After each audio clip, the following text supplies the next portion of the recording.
হযরতে সৈয়দুনা মূসা আলাইহিস সালাতু ওয়াস সালামের একটা ঘটনা। প্রিয় নবীজি সাল্লাল্লাহু আলাইহি ওয়াসাল্লাম ইরশাদ করেছেন ইহুদি নাসারা খ্রিস্টানদেরকে উদ্দেশ্য করে, তোমরা যে আমাকে অনুসরণ করো না বা ইসলাম ধর্মকে অনুসরণ করছো না, অথচ মহান আল্লাহ তাআলা আমাকে অনুসরণ করবার জন্য বলেছেন। তো তাদের উদ্দেশ্য করে রাসূল বলছেন, লাউ কানা মূসা হাইয়ান, যদি আমার এই যুগে মূসা নবী তিনি জীবিত থাকতেন, দুনিয়াবি হায়াতে থাকতেন। উপস্থিত সাহাবাদের উদ্দেশ্য করে নূরে মুজাসসাম নবী সাল্লাল্লাহু আলাইহি ওয়াসাল্লাম ইরশাদ করছেন, লাউ কানা মূসা হাইয়ান, যদি মূসা কালিমুল্লাহ মূসা নবী আলাইহিস সালাতু ওয়াস সালাম আমার এই যুগে তিনি থাকতেন, মা ওয়াসাহু ইল্লা তাবাই আলাইহিস সালাম, তিনি অবশ্যই আমাকে অনুসরণ করতেন।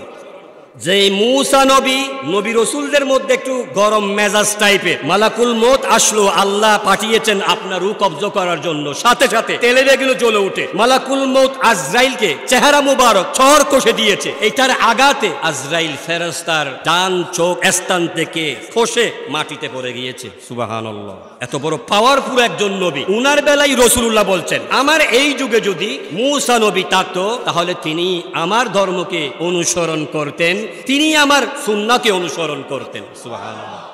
এখন তো আমরা নবীকে অনুসরণ করি না, আমরা পাশ্চাত্য সংস্কৃতিকে অনুসরণ করি, নবীজির সাহাবাগণকে আমরা অনুসরণ করি না, ওলি আল্লাহদেরকে আমরা অনুসরণ করি না, মুমিন বান্দা বুজুর্গ যারা আছেন তাদেরকে আমরা অনুসরণ করি না। আমরা আছি শয়তানের পদাঙ্ককে অনুসরণ করবার জন্য। নাউজুবিল্লাহ।